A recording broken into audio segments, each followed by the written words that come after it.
अस्सलाम वालेकुम, this is Maryam Kaiwan with the fresh episode of not every woman. आज की एपिसोड बहुत इंपॉर्टेंट है। मैं हमेशा से जो है ना वो विलेज विजडम में बड़ा बिलीव करती आई हूँ कि वो जो लोग, पुराने लोग जो सदियों से एक जगह पे रहते आते हैं, उनका एक अपना तरीका बन जाता है।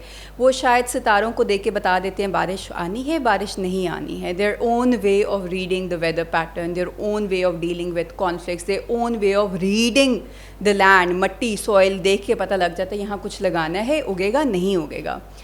अनफॉर्चुनेटली अब वो चीज़ें भी काम नहीं कर रही हैं because climate is so unpredictable.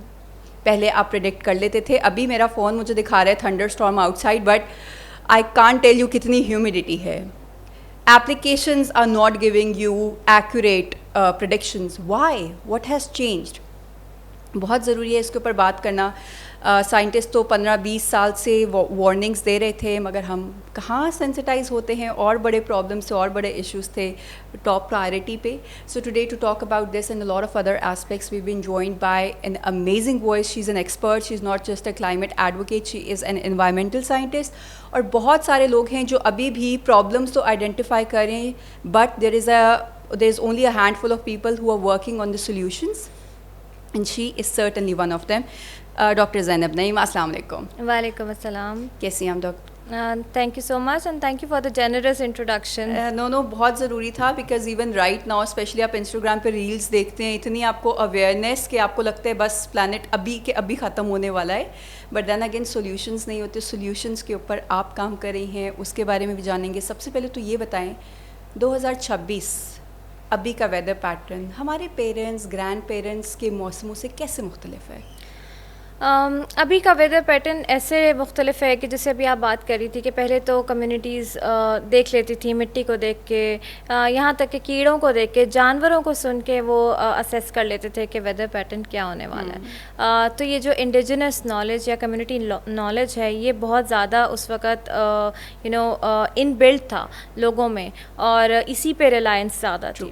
ज़ाहिर है उसके बाद साइंस की एक अपनी अहमियत है, तो साइंटिफिक एविडेंस बिल्डअप होना शुरू हुआ। जब साइंटिफिक एविडेंस बिल्डअप हुआ तो हमें पता लगा कि अच्छा ये जो सर्टेन डेवलपमेंट पाथवेज़ हैं जो मुख्तलिफ ममालिक ने ले रखे हैं, जो आज डेवलप कंट्रीज़ कहलाते हैं, वो क्लीन नहीं हैं। और since 90s 80s scientist warn कर रहे थे कि अगर आप इसी तरह से ईंधन जलाते रहे, फॉसिल फ्यूल्स पे रहे, तो आइंदा आने वाले कुछ सालों में जो मौसम है ये तब्दील हो जाएगा और आपकी ये डेवलपमेंट ख़तरे में पड़ जाएगी। और सिर्फ आपकी नहीं बल्कि दुनिया में वो ममालिक जो अभी तक आपके लेवल पे नहीं पहुँचे, अगर वो भी इसी उस पे रहते हैं तो ये तो बहुत बड़ा ख़तरा है। तो उन्होंने वार्निंग्स दी थी।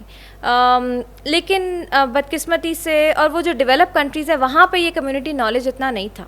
ये नॉलेज हम खुशकिस्मत हैं कि हमारे ख़ित्ते में, हमारे जैसे ख़ित्तों में मौजूद है, जिसको दुनिया ग्लोबल साउथ कहती है, लेकिन वहाँ पर नहीं था। तो उन लोगों ने उस वक़्त कान नहीं धरे।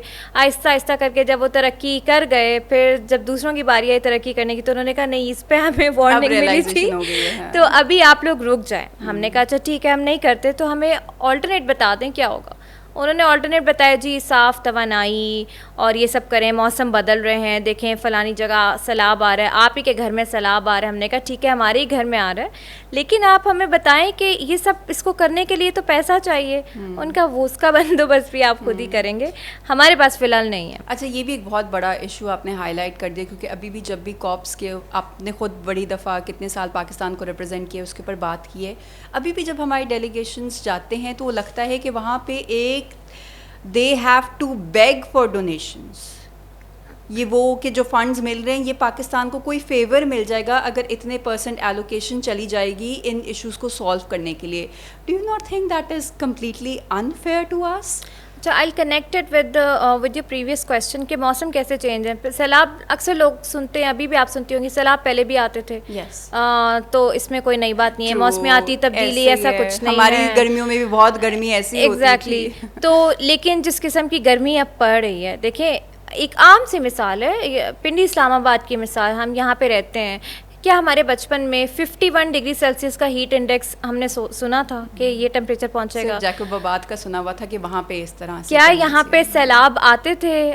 पानी खड़ा ही नहीं रहता था, बारिश होती थी पानी नज़र ही नहीं आता था कई सड़कों पे। तो अगर कोई चीज़ में मसला आ रहा है इसका मतलब है कि हम उसका कॉज हैं। जहाँ तक फाइनेंसिंग की बात है, बिल्कुल पाकिस्तान हो या कोई भी और मुल्क हो, दुनिया में जाके हम ऐसे ही वो लोग समझते हैं तरक्की याफ्ता ममालिक कि हम बैक कर रहे हैं। यहाँ पे जो स्टांस है वो ये है कि हम बैक नहीं कर रहे।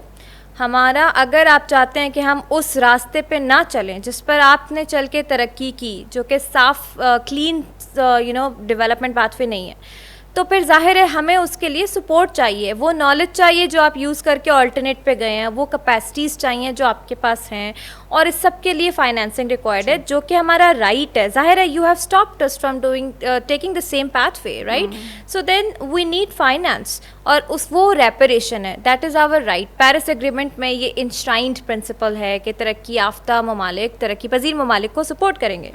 लेकिन उससे पहले क्योटो प्रोटोकॉल हुआ, तब भी ये लड़ाई हुई कि नहीं हम ही क्यों दें, ये भी इन पे भी कोई जिम्मेदारी है। तो ठीक है, पेरिस ने उसको एक्नॉलेज किया कि जिम्मेदारियां हैं सबकी, कॉमन बट डिफरेंशिएटेड रिस्पॉन्सिबिलिटीज़ हैं, सब करेंगे, लेकिन आप फाइनेंस देंगे। वो फिर एक सीलिंग सेट कर देते हैं, ग्लोबल ग्रीन क्लाइमेट फंड बना एंड ऑल, फिर अमेरिका पीछे हो गया उससे, उसमें फ़ंड कम हो गया, जब फंड था भी तब भी कितना को दे दिया था। So the issue is inherently about climate injustice, और इसी पे स्टांस को ग्लोबल साउथ जिसको हम तरक्की पजीर ममालिक या वल्नरेबल कंट्रीज़ कहते हैं, उनको अपना स्टांस अब वो करने की ज़रूरत है जो डेवलप कंट्रीज़ का स्टांस था। जैसे वो आप पे सैंक्शंस इम्पोज करने की बातें करते हैं ना, अब आप इधर स्टांस लेके ठीक है आप नहीं प्रोवाइड करेंगे, तो फिर दिस इज़ आवर चॉइस, हम कौन सा पाथवे लेते हैं, and then we are going to be imposing sanctions on you for not providing us with the right kind of finance, and now you have been hit with the same climate impacts that we were going through. You thought that this is not going to hit you. So this is the kind of strategic diplomacy that is required, and this is still missing. That is required. You're correct about that. और अभी हमने देखना भी शुरू कर दिया, जैसे आपने कहा कि इस दफ़ा जो US का समर है, मैं कहती हूँ कि so I personally never been to US, but we grown up watching those movies, और उसमें सीरीज़ में मूवीज़ में जैसे रोमांटिसाइज करते थे summers, concept, holidays, beach. It is not the same summer any more, it is like a boiling hot cooking pot जिसके ऊपर lid पड़ी हुई है और इतनी ह्यूमिडिटी है। Then the same is the case with Europe. So recent जो मैंने टोल देखा, there were more than 1400 deaths because of this. More than 3,000. More than 3,000 now. Yeah. Imagine. So it is impacting that region as well. जो developed countries जिन्होंने पहले वो pathway किया उनको भी कर रहा है, and that is उसका कोई impact यहाँ पे होगा, especially अब जैसे एल नीनो की बहुत बात हो रही है, ला नीना की बहुत बात हो रही है। How is that going to impact, या ये जो अभी हम पैटर्न देख रहे हैं पाकिस्तान में, that is already because of that? Interesting fact ये है कि मैं इसको इसी चीज़ से कनेक्ट करती हूँ कि we have carbon sinks, forest is one of the sinks, wetlands, oceans are the largest carbon sinks, forest and oceans. Forest तो पूरी दुनिया में वो डिग्रेड हो रहे हैं, या वाइल्ड फायर्स हैं, या हम खुद काटते जा रहे हैं। ओशंस इज़ अ सिंक जिस पे बर्डन पड़ गया ज़्यादा, सो वो वहाँ पे वो ज़ाहिर अपने अंदर एब्जॉर्ब कर रहे हैं ग्रीन हाउस गैसेस को जो क्लाइमेट चेंज कॉज कर, तो इतना एब्जॉर्ब कर लिया है कि ओशंस का टेम्परेचर बढ़ना शुरू हो गया। जब आपके समंदर गर्म होते हैं ना, तो ये जो आपके वेदर पैटर्न हो, ज़ाहिर है ये मौसमों की साइकिल चलती समंदरों से है, इवेपोरेशन प्रोसेस होता है ना, एवरीथिंग। वहाँ की जो हवाएं हैं जब वो गर्म होना शुरू हो जाती हैं, फिर आपके ये प्रोसेस होते हैं एल नीनो, या फिर ये जो हीट डोम बनता है। और अभी अगर अच्छा हर खित्ते में अलग समंदर इम्पैक्ट करते हैं।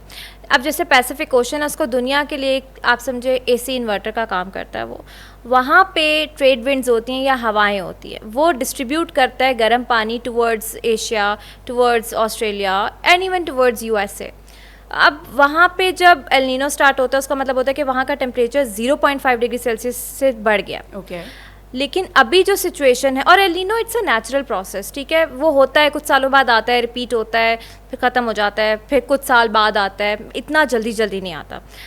एल नीनो अभी जो सिचुएशन है वो सिर्फ 0.5 तजावुज़ नहीं किया, वो 3 डिग्री से ऊपर चला गया टेम्परेचर। ये पैसिफिक का बता रही हूँ। ये हुआ था 1877 में, 1877 में, और जब तब हुआ था तो 50 million people lost their lives. उस वक्त science was not advance enough, और उस वक्त भी south Asia got impacted the most. India Pakistan तो थे नहीं, ये एक ही खित्ता था, चाइना ये सारा एक ही खित्ता था, तो यहाँ पे इम्पैक्ट आया था, लेकिन science was not advance enough.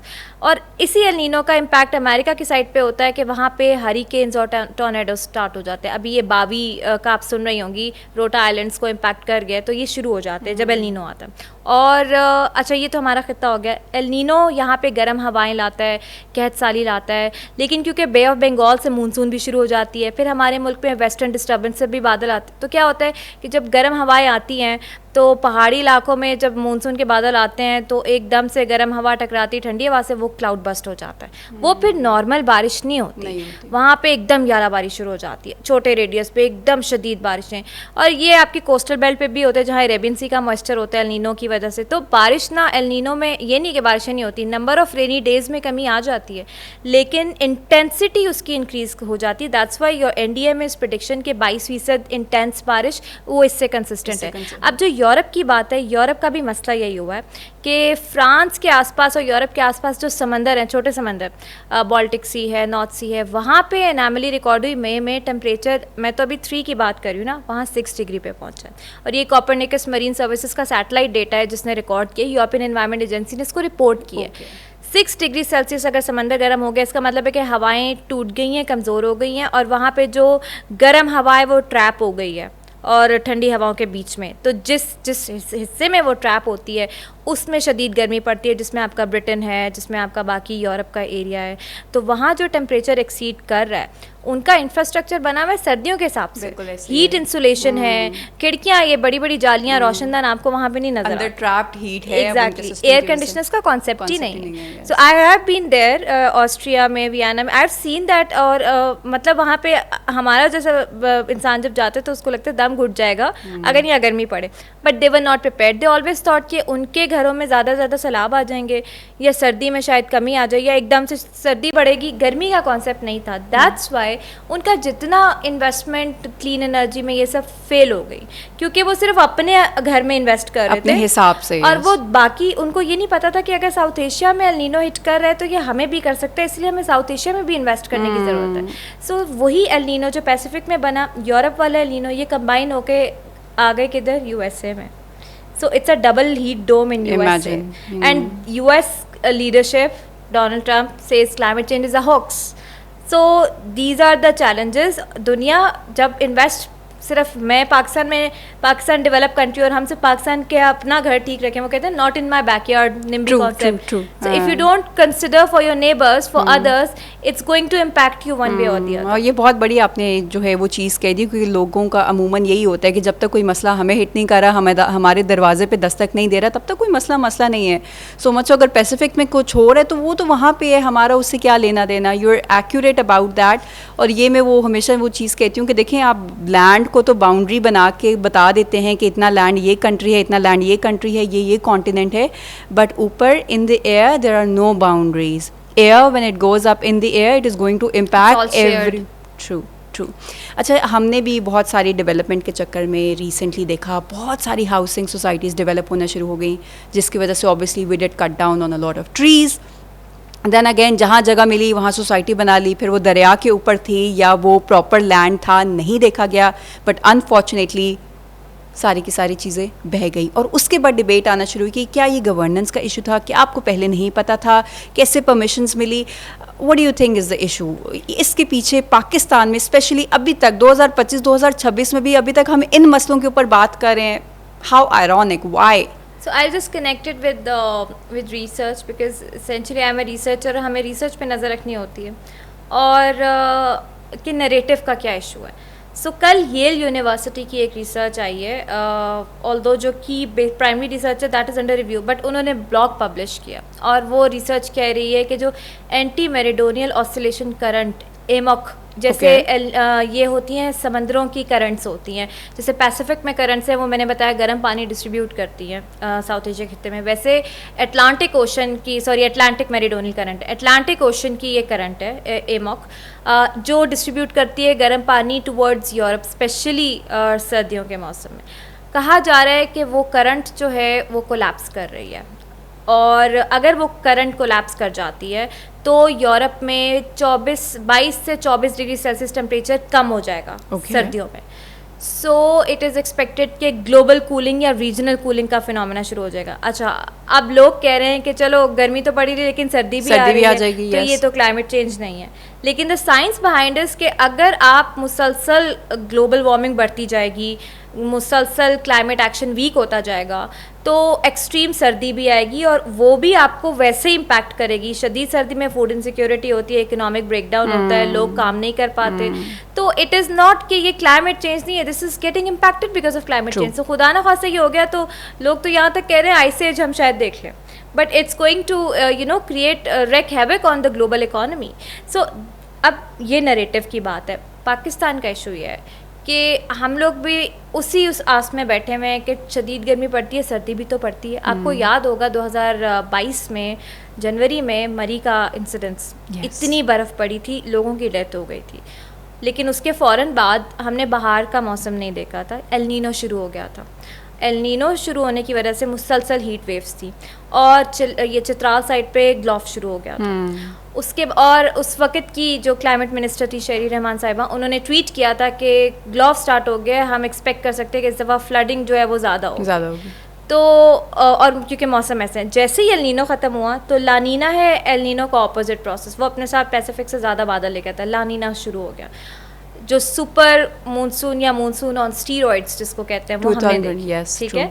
तो लोगों ने कहा इतनी सर्दी पड़ी है, गर्मी नहीं आ रही, फिर इतनी गर्मी तो आ ही नहीं रही, इतनी बारिशें हो रही, इतना अच्छा मौसम हो गया, लेकिन बारिशें आपके कैचमेंट एरियाज़ में नहीं हुई। कैचमेंट एरियाज़ जहाँ आपके दरिया या रिवर बेसिन, बारिशें हुई आपके शहरों में और पहाड़ों के ऊपर, जिसने तबाही मचा दी। आपके शहरों की ड्रेनेज इतनी नहीं है। तो ये जो इसेंशली जो क्लाइमेट एक्शन अगर वो ट्रांसलेट नहीं हो रहा कम्युनिटी एक्शन में, कम्युनिटी बिहेवियर चेंज में, तो फिर आप लूज़ कर जाते हैं। पाकिस्तान में इशू ये है कि हमारी जो पॉलिसीज़ भी हम बना रहे हैं उसमें लोकल ट्रेडिशनल इंडिजिनस नॉलेज को एक्नॉलेज नहीं किया जा रहा है। जो अभी आप भी बात करी थी कि एक जीबी साइड पे जैसे ग्लेशियर ग्राफ्टिंग का कॉन्सेप्ट है, ग्लेशियर्स की शादियां करवाते हैं, वो ये बरसों पुराना कॉन्सेप्ट है जिसपे वो अपने वाटर रिसोर्स को सिक्योर करते हैं। फिर वहाँ ग्लेशियर चोरी भी होता है। और मैं पढ़ रही थी इंटरेस्टिंगली कि पेशावर हाई कोर्ट में रिट पिटिशन हुई है उस पर, लेकिन ग्लेशियर्स आर नॉट रेगुलेटेड, तो क्या ही उस पर decision, I am just waiting for it, I don't know yet what the decision is going to be, but this is a water, fresh water resource is life line for that community and they have been practicing this for ages now, but that is not getting acknowledged into our policy documents. तो policies में vague definitions हैं, science adopted science है, local science हमने कहीं रखी हुई नहीं है, और स्ट्रेटेजिक एक्शन प्लानिंग मिसिंग है। इसीलिए जो हमारी ये जो आप इंफ्रास्ट्रक्चर की बात करें कि हम अभी भी क्यों बात करें, हमें लगता है दरियाए रावी में इतने सालों से पानी नहीं आया, सूख गया, तो चलो यहाँ घर बना लें। सो नेचर को जब हम वो करते हैं ना, उसके अगेंस्ट जाते हैं, तो वो तो पानी तो अपना रूट लेने आया है। जब आपको पता है कि आज से इतने साल बाद यहाँ दरिया बहता था, तो क्या दरिया रास्ता भूल गया? नहीं, दरिया रास्ता नहीं भूला, आप भूल गए हैं कि दरिया का रास्ता और आप उसमें घर बना रहे। सो दिस इज़ द इशू। तो वही अगर आप शॉर्ट टर्म विजन के साथ उसको अभी देख रहे हो पिछले कुछ सालों के, उसमें तो नहीं हो सकता। जो सालों पहले चीज़ हुई थी वो वापस रिपीट होती है, जो नेचर का तरीका है वो वैसे ही चलेगा। और इशू है इसमें कि हम कहते हैं इंफ्रास्ट्रक्चर समझते हैं बिल्डिंग्स, मॉल्स और ये ग्रे इंफ्रास्ट्रक्चर, डैम्स और ये इंफ्रास्ट्रक्चर है। हम दरियाओं को क्लाइमेट क्रिटिकल इंफ्रास्ट्रक्चर समझते ही नहीं है, हम दरख्तों को, जंगलात को क्रिटिकल इंफ्रास्ट्रक्चर समझते ही नहीं है। इसीलिए जब हम डेवलपमेंट की बात करते हैं हमें लगता है बस बड़ी बड़ी बिल्डिंग्स, हम ये सोचते ही नहीं है कि डेवलपमेंट वो है जहाँ पे दरिया भी साथ बहता है, उसका रास्ता भी होता है, जहाँ पे जंगल भी कायम रहता है, जहाँ जानवर भी रहते हैं, क्योंकि ये प्लानट सिर्फ हमारे लिए इंसानों के लिए नहीं है। ट्रू, एक पूरा साइकिल है जो चलता है, nature's way of dealing with things, हमारा अपना इंटरेक्शन, हम किसको कंज्यूम कर रहे हैं, एटसेट्रा। डॉक्टर ज़ैनब, इसी के साथ थोड़ा सा बताइएगा, अभी कोर्ट ने भी एक ऑर्डर दिया था कि आप अपनी जो रिसर्च है उसको ओपन करें, so that the people they can know कि क्या मसला हुआ था, स्पेशली जो यहाँ पे सवां वाला आपने हाईलाइट किया था, थोड़ा सा उसको भी उसके बारे में भी बताइएगा। सो बेसिकली जो दरियाए सवां है ये हिस्टोरिकली स्टोन एज दौर से कहा जाता है कि ये बहता है, और ये मरी के पहाड़ों से निकलता है और वहाँ से ये कुरंग को भी फीड करता है। ये आपके रास्ते में जो रावल डैम है उसका पानी भी इसमें कनेक्ट होता है, आगे जाके ये ज़रात को फीड इन करता है। पिंडी में तो जितनी ज़रात उसको करता था, आगे जाके करते करते ये अटक के पास मखर का मकाम है जिसमें से जहाँ से गुज़र के ये इंडस में शामिल हो जाता है। और ये हिस्टोरिकली यहाँ पोठोहार खित्ते का, ख़ास तौर पे पिंडी रीजन का जो मौसमी पैटर्न बनता है, जब बरसात बादल बनना, ये डिटरमिन कर रहा होता था। यहाँ पे जंगलात थे, तख्तपड़ी का जंगल था, आगे का ऊटा के जंगल, और ये सारे जंगलात को ये सपोर्ट करता था, लोकल वेजिटेशन एंड एवरीथिंग। सो ये बेसिकली लाइफ लाइन है। आपको भी पता है कि हमेशा से शहर उधर ही आबाद होते हैं जहाँ दरिया बहते थे, ठीक है? तो ये एक नेचुरल स्प्रिंग ब्लेसिंग था। लई भी इसी को फीड इन करता। अब दरिया का हिस्टोरिकली जो लट्ठा होता है, लैंड रेवेन्यू रिकॉर्ड, उसमें इसका 600 फीट इसकी विड्थ थी, जो अब 200 पे हो गई है। विच मीन्स कि हम इसको मुसलसल इंक्रोच कर रहे हैं। और हाउसिंग सोसाइटीज़ ने इंक्रोच तो किया, चलें वो फ्लड प्लेन के ऊपर, लेकिन वहाँ पे इसको एक ओपन ड्रेनेज के तौर पे ट्रीट करना शुरू कर दिया। सारा वेस्ट, चाहे वो कंस्ट्रक्शन डिब्री है, चाहे वो सीवरेज का वेस्ट है, कमर्शियल जोन्स बन गए फ्लड प्लेन के ऊपर, उन रेस्टोरेंट्स का सारा वेस्ट, उन मॉल्स का सारा वेस्ट उसमें डंप हो रहा है। यही आगे जाके इरीगेट करे तो वही हम खा रहे हैं, जो हमारी एग्रीकल्चरल प्रोड्यूस है, राइट। फिर एक और इसमें सोने पे सुहागा कि क्योंकि पिंडी शहर में, इस्लामाबाद में पानी की किल्लत बहुत बड़ा मसला है और वाटर टेबल श्रिंक कर रहा है। यहाँ पे बाउजर पॉइंट्स इस्टेब्लिश्ड हैं, तो पानी इसी दरिया से लेके कम्युनिटीज़ को सप्लाई होता है, और हर कोई आप नहाते हैं, आपके बर्तन उस पानी में धुलते हैं, कपड़े धुलते हैं। So it's an exclusive public. तो अगर आप डायरेक्टली पी नहीं भी रहे, कंज्यूम उस तरीके से नहीं करे, indirectly you are consuming that. You are consuming it. So इस पे रिट पिटिशन हुई लाहौर हाई कोर्ट में, एंड वहाँ पे इस पे जवाब मांगा गया सारे डिपार्टमेंट। सो इंटरेस्टिंगली जो पहला जवाब आया वो ये आया कि एक इस्लामाबाद बेस्ड अथॉरिटी ने कहा this is not our jurisdiction, हमारी जुरिस्डिक्शन में बस इतना हिस्सा दरिया का। पिंडी बेस्ड अथॉरिटी ने कहा हमारी में इतना आता है।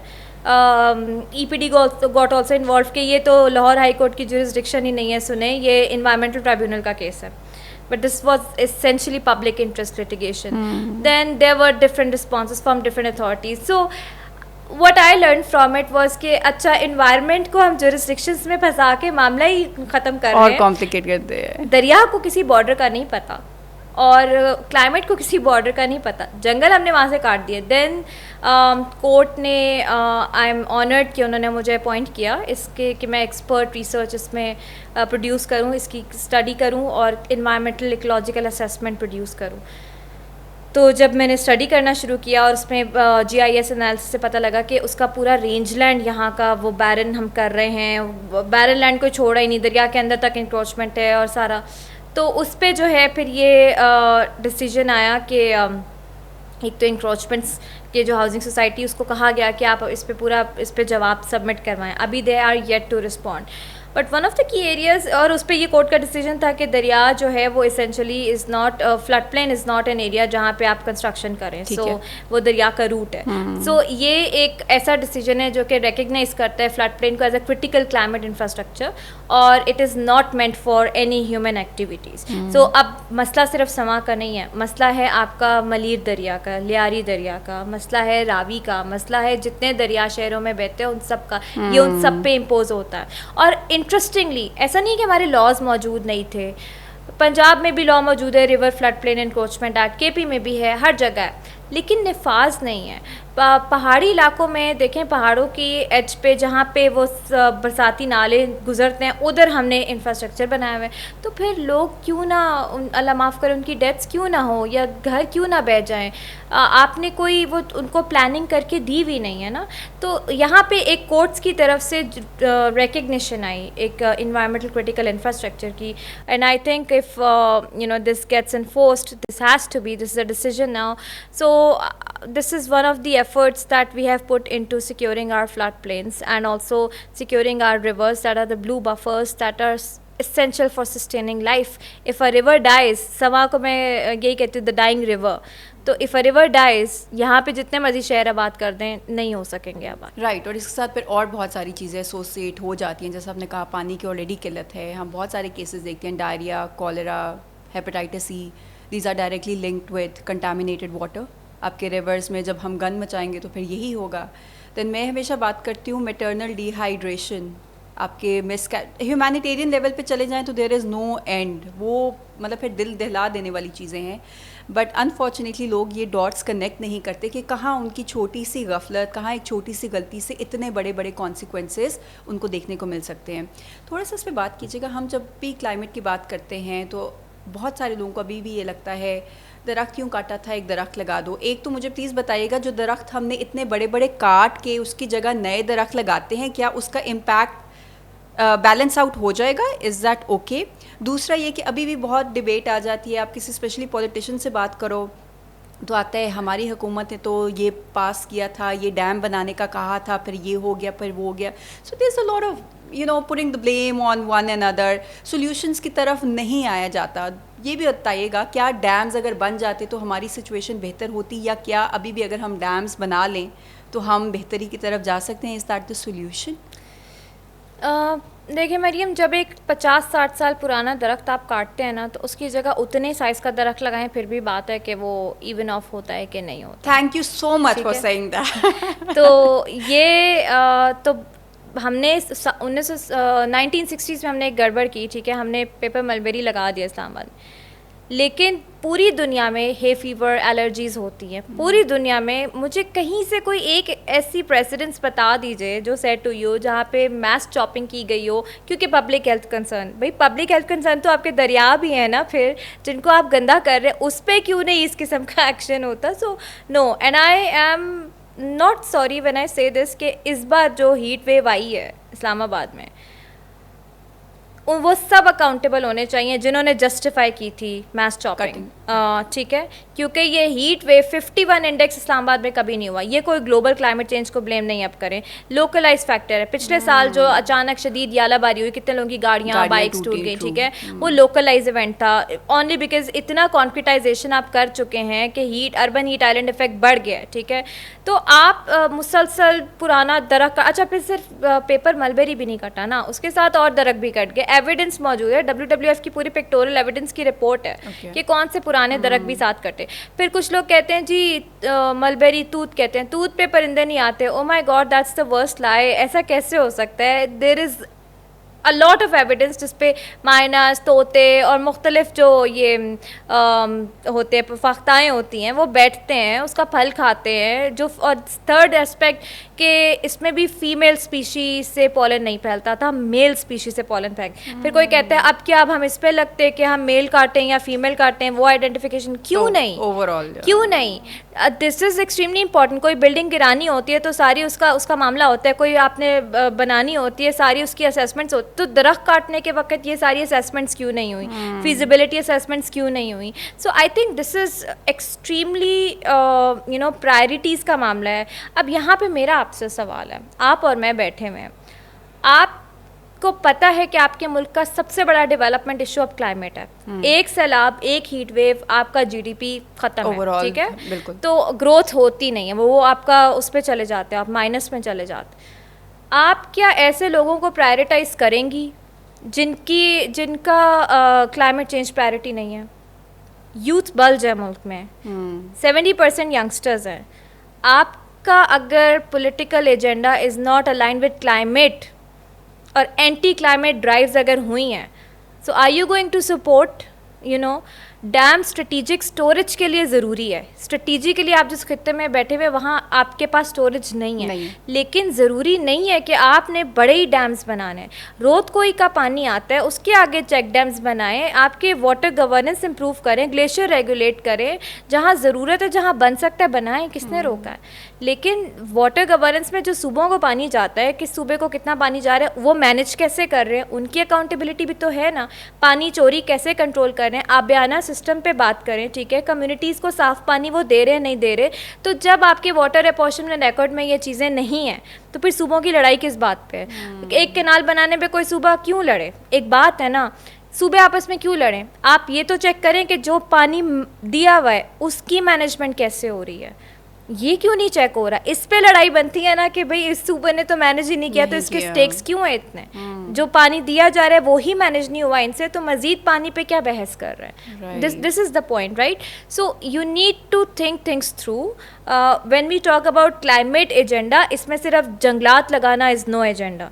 क्लाइमेट अडेप्टेशन में, नेचर बेस्ड सॉल्यूशंस में हम बात करते हैं, साफ़ तवानाई की बात है, उसमें पानी को ज़ख़ीरा करने की बात है, आपके ड्रेनेज अपग्रेड करने की बात है, ज़राअत का वो पैटर्न जहाँ पे पानी की कमी है वहाँ आप चावल क्यों उगा रहे हैं, आपकी क्लाइमेट रेजिस्टेंट क्रॉप्स क्यों नहीं है, माइग्रेशन नकल मकानी को आप कैसे देखते हैं जो देही इलाकों से शहरों में हो रही है, नॉर्थ से साउथ में हो रही है, क्योंकि एग्रीकल्चर ट्रेंड्स चेंज हो रहे हैं, ठीक है। ट्यूबवेल्स या बोरिंग जो होती है उस पर आपकी क्या रेगुलेशन है, घरों में जो बोरिंग होती है वो क्या रेगुलेशन है। सो this is all climate action integrated. और फिर ग्रीन अर्बन स्पेसेस की बात करते हैं तो उसमें पाम लगाना is no climate action. You know, आपने पार्क बनाए वहाँ पाम लगा दिए, भाई palm is not meant for this region. या आपने पाइन ट्रीज पिंडी इस्लामाबाद में लगा दिए just for the beautification purpose. या हॉर्टिकल्चर को आप एस्थेटिक्स को क्लाइमेट के साथ से साइंस से डिवॉइड रख रहे हैं, so it is not going to work. Then if you are chopping down trees for the sake of public health concern, make sure that you're also cleaning your rivers and make sure that the housing societies you're issuing NOCs for, they have the drainage plans, otherwise लोगों का पैसा डूब रहा है। Property real estate sector को क्यों नहीं integrate करते, उनको क्यों नहीं बताते कि यहाँ पे आप प्लॉट्स नहीं बेच नहीं सकते, कर सकते, वो सेंसिटाइजेशन ही नहीं दी जाती। एग्जैक्टली। सो यहाँ पे ये दरख्तों को जस्टिफाई, और हम क्यों अलाउ कर रहे हैं इस चीज़ को, आप और मैं क्यों चलें। मैं नहीं कहती आप वो प्लेकार्ड्स पकड़ के प्रोटेस्ट करना शुरू कर दें, लेकिन बात तो करें। जो चीज़ जस्टिफाइड नहीं की जा रही है गलत तरीके से, रोके टोके, एंड नेक्स्ट टाइम देखें ऐसे लोगों को क्या आप लाएंगे दोबारा through your votes who are not prioritising climate action. Because मेरे लिए, मेरे आने वाली जनरेशन के लिए 60 डिग्री सेल्सियस पे यहाँ रहने के काबिल होगा मुल्क। So these are the questions we need to ask seriously when we talk about, you know, our growth, development, sustainability and economic agenda. Climate action को development solution की तरह treat करें, not as an environmental not subject. as an environmental। और unfortunately पिछले कुछ time में देखा जाता था कि प्रायोरिटी लिस्ट में बड़े बड़े इश्यूज ऊपर, क्लाइमेट को नीचे, उतना कोई था ही नहीं कि ये उस हद तक जो है उसकी नोयत उस तरह की हो सकती है। This is exactly why we always call her, seminars में भी, पैनल्स में भी, कि जो आपने बात का लोगों को पता तो चले। बहुत सारे लोगों को तो पता ही नहीं है ना, रियलिटी का पता ही नहीं है उनके लिए अभी भी। They are afraid of climate discussions, क्योंकि एक तो जार्गन्स और वो जिस डोमेन का बिल्कुल ही पता नहीं होता, क्योंकि पिछले कुछ सालों तक तो इस चीज़ की वो सेंसिटाइजेशन थी ही नहीं। But this is too late you know this is the reality, this is what is happening. और ये आपके फ्यूचर की बात है, जिस तरीके से हमने यूथ की बात की, इतना बड़ा बल्ज है कल को, it's all about them, what is their future. थोड़ा सा बताइएगा, इतनी बात कर ली, पूरी दुनिया सेंसिटाइज्ड है, climate change is the issue. Donald Trump साहब भी अगर नहीं उसको पहले मान रहे थे जब बजट कट किए गए थे ग्लोबल साउथ के, बट अब वहाँ पे भी हिट किया गया है। बट देन अगेन अभी हमारा बजट आया है, उसके ऊपर आपकी बड़ी डिटेल्ड इन्फोग्राफिक्स वाली रिपोर्ट, ईजी फॉर कंजम्पशन, हम स्क्रीन पे भी आपको साथ दिखा देंगे, जिसको बेस बना के बहुत सारी डिबेट भी हो रही है। There is a cut down on the budget, how do you justify that, what is your take on that? So again, coming towards priorities, पिछले 5 सालों का बजट आप एनालाइज करते हैं तो 84% बजट आपको मिनिस्ट्री ऑफ क्लाइमेट चेंज का cut down हो गया। सूबों में फिर बजट टैगिंग, IMF आपको डिसबर्समेंट दे रहा है, RSF जो रेजिलियंस एंड सस्टेनेबिलिटी फंड है उसमें पैसे दे इस शर्त पर आए कि आप बजट टैगिंग करें। फेडरल में बजट टैगिंग हमने कर दी, ठीक है, 5000 कॉस्ट सेंटर्स टैग किए, जिसका मतलब ये है कि वहाँ पे जो फंड जा रहा है उसको मैप करना आसान है। लेकिन सूबों में टैगिंग नहीं है, जहाँ पे एक्चुअली इम्पैक्ट मसला है, ठीक है। सूबों में टैगिंग नहीं है, कहने को अडेप्टेशन हमारी नेशनल प्रायोरिटी है। 70% बजट हमने वहाँ पे श्रिंक कर दिया, मिटिगेशन का बजट श्रिंक कर दिया। मिटिगेशन में से बड़े डैम्स के प्रोजेक्ट्स हैं ज़्यादा से ज़्यादा, रिन्यूएबल एनर्जी हमारा वो नहीं है, लॉन्ग टर्म प्लानिंग है नहीं। फिर capacity building, ministry of climate change में 4 प्रोजेक्ट्स में बजट गया है। एक आपका ये ग्रीन पाकिस्तान इनिशिएटिव जो है ये, जिसमें फॉरेस्ट्री और ग्रीन जॉब्स एट्सेट्रा। फिर एक है green skills and green entrepreneurship. तीसरा है ये कैपेसिटी बिल्डिंग पे, और चौथा है urban strategy, urban climate resilience strategy पे सबसे कम बजट एलोकेशन है। तो बात ये कि व्हाट आर वी प्रायोरिटाइजिंग, फिर हम दुनिया में अपना केस कैसे पिच करेंगे। फिर दूसरी बात ये कि ओवरऑल भी जो फंड्स प्रायोरिटाइज, जैसे बलूचिस्तान में इफ्राप का फंड है, उसको बलूचिस्तान फ्लड रेजिलियंस पे है, वो इंजीनियरिंग वर्क्स एट्सेट्रा, तो आई थिंक उसको ज़्यादा प्रायोरिटी दी गई है। हाँ, GB में सोलर का प्रोजेक्ट है जिसको प्रायोरिटाइज़ किया गया है। लेकिन अब पंजाब की बात करें में तो पंजाब में फिर भी बजट टैगिंग थोड़ी बहुत हुई। उन्होंने काफ़ी हद तक जो है अपना एलोकेशन को प्रायोरिटाइज किया क्लाइमेट। लेकिन बात यह कि जब आवाम ने, और सिंध और बलूचिस्तान में तो पिछले कितने सालों से जो बजट एलोकेट हुआ वो यूटिलाइजेशन ही नहीं है। इवन केपी में भी बजट को प्रायोरिटाइज किया गया क्लाइमेट के लिए, लेकिन यूटिलाइजेशन नहीं है, right. So the issue is कि आवाम ये देखें कि ठीक है बजट आ तो गया, लेकिन क्या वो पैसा लास्ट माइल को रीच कर रहा है? क्या कितनी कम्युनिटीज़ सैलाबों से सिक्योर हुई हैं, कितनी कम्युनिटीज़ की ज़मीनें रिस्टोर हुई हैं जिनका एग्रीकल्चर लैंड तबाह हुआ था, कितने ड्रेनेज प्लान्स अपग्रेड हुए हैं, कितने शहरों की मास्टर प्लानिंग में जो है वो आपने ग्रीन और नेचर बेस्ड सोल्यूशंस लगाए हैं, वेस्ट मैनेजमेंट प्लान्स कहाँ के आए हैं, कोई पॉलिसी आपकी नहीं है। सो प्राइवेट सेक्टर की इंटीग्रेशन किस हद तक हुई है, लोकल फाइनेंस का पोटेंशियल क्या है, ये सारी चीज़ें आती हैं। तो जब ये सारी चीज़ें आपको नज़र नहीं आती ना इम्पैक्ट में, तो फिर बजट जितना मर्जी एलोकेट हो ना हो कोई फ़र्क नहीं पड़ता।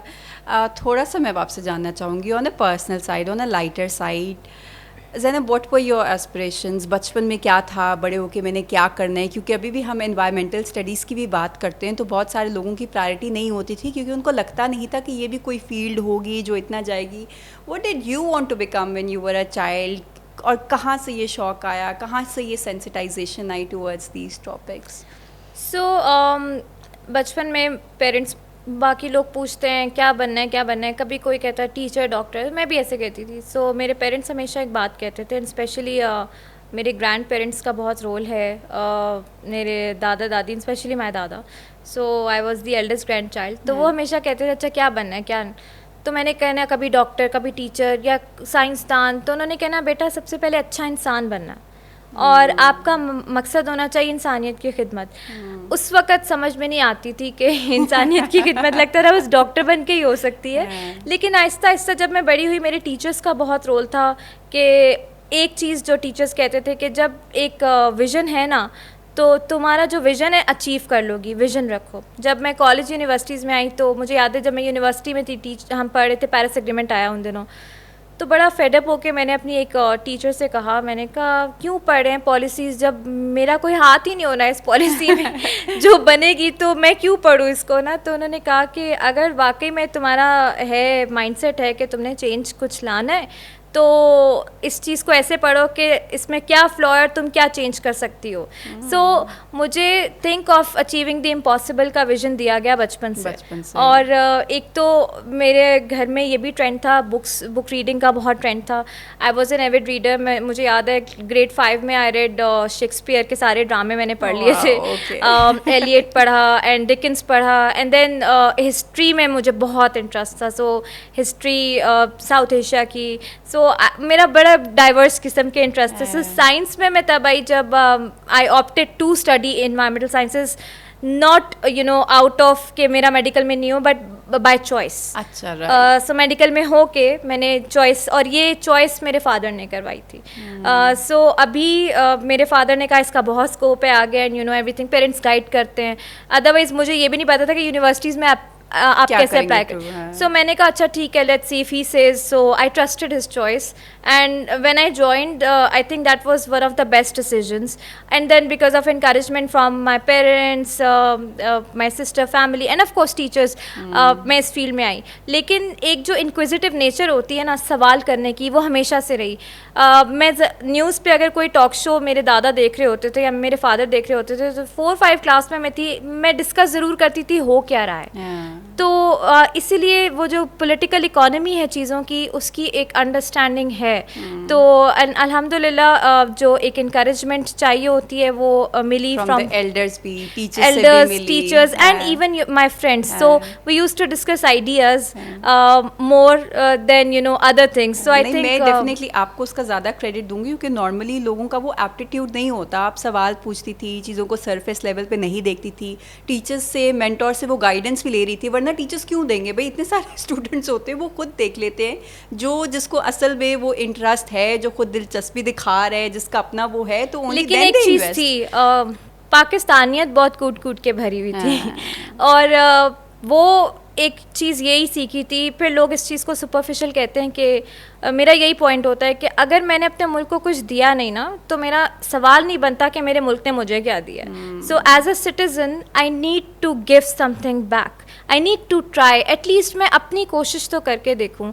तो मुल्क बुरा नहीं होता, आप की चॉइसेस होती हैं और आपकी मोटिवेशन अगर है for your country, if you are able to solve a problem that is in your country, provide a solution for that, only then you will be able to grow in other areas of the world. Otherwise आपकी growth वहाँ पे भी नहीं होगी। So this is in built and this is something I got from my own family. So alhamdulillah for that I know I haven't given back to my country yet. I'm trying hard, but someday if I'm super proud of the green of my country, the white of my country, and I'm proud that I'm a Pakistani. Yes, we have our flaws, but there are solutions. We just need to acknowledge and identify. And then we also need people like you who are working on the solutions or who can work on the solutions. क्योंकि जैसे आपने कहा, क्रिप करने को, complain करने को बहुत कुछ है, लेकिन आप खुद क्या कर सकते हैं, उस चीज़ की रियलाइजेशन रखना, उस चीज़ के बारे में सेंसिटाइज होना और उसके बारे में काम करना, ये वो एग्जाम्पल है। And people can obviously connect with you, you are there to guide them. बिल्कुल आखिर में एक सवाल, क्योंकि आपने पाकिस्तानियत की बात की तो उससे मेरे माइंड में एकदम आया, अभी इंडस वाटर ट्रीटी हुई and what India is trying to do, उसका पाकिस्तान के ऊपर क्या इम्पैक्ट, अगर थोड़ा सा, क्योंकि बहुत डिस्कशन हुई है, बहुत डिबेट हुई है, बट ऑब्वियसली आपका टेक भी जानना बहुत ज़रूरी है। What could be the future, how do you see that? So एक तो ये कि इंडस वाटर ट्रीटी ये ऐसा मुआहदा है जिसको कोई भी मुल्क यूनिलेटरली मुअत्तल नहीं कर सकता, ये कानूनी कोई शिक नहीं है। सो इंडिया आबी जारियत कर रहा है और पिछले साल उन्होंने कहा हम पानी रोकेंगे, वहाँ पे भी इतना सैलाब है, उन्होंने पानी छोड़ दिया, हमारे यहाँ सैलाबी ऑलरेडी सिचुएशन बनी हुई थी, मज़ीद सैलाब आ गया। तो ये ऐसे है कि पानी आपका सर्वाइवल है, ये आपकी लाइफलाइन है, तो पानी पे कोई कॉम्प्रोमाइज़ नहीं है। हाँ, हमारे अपने कुछ फ्लॉज हैं, मेरे ख्याल से उनको रेक्टिफाई करने की बहुत ज़रूरत है, लेकिन इस हवाले से पाकिस्तान सॉफ्ट स्टांस ले ही नहीं सकता, क्योंकि जो अगर सिर्फ चनाब ब्यास वो टनल बना लेते हैं, तो लोअर चनाब कैनाल कमांड का जो एरिया है वहाँ पे आपके 10 मिलियन लोग डायरेक्ट इम्पैक्ट हो जाते हैं। ये सारी वो बेल्ट है, ये फैसलाबाद, चिन्योर, तलागंग, हाफजाबाद, जंग, यहाँ पे सारा चावल, गंदम, गन्ना, कपास, ये स्ट्रेटेजिक कैश क्रॉप्स उगते हैं। तो आपके, और ये सारे वाटर इंटेंसिव हैं, ठीक है, तो आपका सारा वहाँ पे 10 मिलियन लोग सिर्फ वहाँ पे, और अगर अपर चनाब कैनाल पे पानी रुकता है वहाँ पे मराला पे और उस साइड से, तो एस्टिमेटेड 15 से 20 मिलियन लोग डायरेक्ट इम्पैक्ट हो जाते हैं, जिनका लाइवलीहुड इम्पैक्ट हो जाता है, आपकी एग्रीकल्चर टोटली डिक्लाइन कर जाता है। ये कोई सालों की बात नहीं है, ये एक सीजन की बात है, ठीक है। और क्लाइमेट चेंज वैसे ही आपको पानी के आबी ज़खायर आपकी किल्लत फेस करें, so there is no compromise. We have been trying diplomatically, हम जितना स्टांस ले सकते, लेकिन ये ऐसा मसला ही नहीं है जिस पे आप डिप्लोमेसी से मजीद चल सकें। अगर एक मुल्क मान ही नहीं रहा है, तो पाकिस्तान को एक तो वाटर को स्ट्रेटेजिक सिक्योरिटी पिलर बनाएं अपना, और वो है अनफॉर्चुनेटली रिकग्नाइज नहीं है, उसको बनाएं, और नेशनल इंटरेस्ट की मद में पाकिस्तान को जो मैयर्स लेने चाहिए, चाहे वो हार्ड स्टांस है या whatever it is, this is your life line, we have to secure it, no compromise on water, so we must take it, we must. And weaponising and politicising water, ये कभी देखा नहीं था, सुना नहीं था, बट अनफॉर्चुनेटली अब दिख रहा है। Thank you so much for taking out time, for enlightening us. I'm sure it was educational, it was informative. You made people stop and think. अगर ये भी हो जाता तो मैं कहती हूँ आपका मकसद जो है वो पूरा हो जाता है। In the end, anything that you like to say to the public, to the viewers who have such aspirations, शायद वो भी इस फील्ड में आना चाहते हैं, बट मे बी थोड़ी गाइडेंस की कमी है, पता नहीं कैसे स्टेप इन करें, क्या उनके लिए भी अभी ये डोमेन सिक्योर है? I think we need to walk the talk, do some research, research ज़रूर करें, और ठीक है सेंसिटाइजेशन इज़ इम्पॉर्टेंट, लेकिन आपकी अपनी पर्सनल चॉइसेस क्या हैं क्लाइमेट एक्शन को लेके, आप ये कनेक्ट करें ख़ुद से। अच्छा ज़ैनब, थोड़ा सॉरी टू इंटरप्ट, बहुत सारे लोग अब आना भी शुरू हो गए, क्यों? क्योंकि climate activism is the new thing. ये फैक्ट बना हुए सोशल मीडिया पे एकदम से चीज़ पे खो जाती, तो लोगों ने बस कहना शुरू कर दी है, ना साइंस पता है, ना ABC पता है, तो थोड़ा सा वो भी एक वो देखने को मिल रहा है। एक्चुअली हमारे मुल्क में एक और मसला ये कि दुनिया में कहा जाता है treat climate as a business case, तो हमें लगता है बिजनेस मतलब बस मार्केटिंग स्ट्रैटेजी एंड ऑल। तो मेरे ख्याल से एक तो हमें बिल्कुल डिफ्रेंशिएट करना चाहिए, और दूसरी बात ये कि क्लाइमेट चेंज में आप अपना सोचें, अपने आने वाली नस्लों का सोचें कि क्या आप इधर सर्वाइव कर सकते हैं, मार्स के लिए पैसे हम में से किसी के पास नहीं है, ठीक है। तो दुनिया में कहीं पे भी चले जाएं, यूरोप जाएं, अमेरिका जाएं, अब तो वहाँ पे भी क्लाइमेट चेंज है।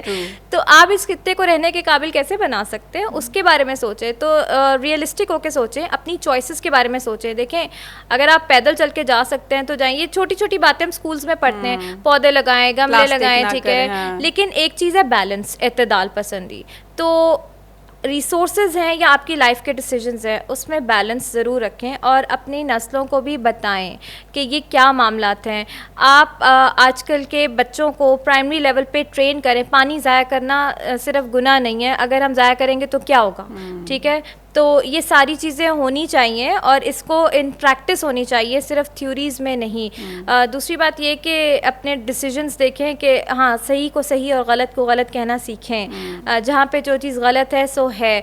There is no grey area when we talk about development and overall climate action. There is either black or there is either white, ठीक है। सो ब्लैक और वाइट है, ग्रे एरियाज में मत घुसने के, इसीलिए हमें बैलेंस करना, हम कर देंगे एग्जैक्टली। सो हमें बैलेंस करना है। और हाँ, ये भी चीज़ है कि इसको आम फहम ज़ुबान में मज़ीद अपने बड़े बूढ़ों से सीखें। मैंने क्लाइमेट चेंज सीखा है कम्युनिटीज़ के साथ काम करके। हर चीज़ थ्योरी और साइंस में नहीं होती। तो आप देखें कि लोग कैसे सर्वाइव करते हैं। आप सर्वाइवल मोड में हैं। रेजिलियंस क्या है? वो किसान जिसकी ज़मीन बही 2010-11 में, वो दोबारा वापस गया, वहाँ दोबारा प्रैक्टिस शुरू की, दोबारा वहाँ ज़मीन, वो 22 में फिर तबाह हुई, ठीक है, लेकिन वो दोबारा वापस जाएगा। हम रिजिलियंट हैं, लेकिन आप उसको एक्नॉलेज करें and think of others before you think of yourself. I think this is, you need to have a vision to live a life, otherwise it's useless, कोई पर्पज़ नहीं होगा। Thank you so much. And yes, Pakistan is water scarce. Pakistan की already कमी है। 1947 independence के time पे around 5600 per capita जो है आपकी वाटर अवेलेबिलिटी थी। Right now it's around 899, less than 900, और जो थ्रेशोल्ड है that is 1000 cubic metres. So imagine, Pakistan की कमी अगला मसला नहीं है, ऑलरेडी है। Be sensitize. Thank you, see you next week.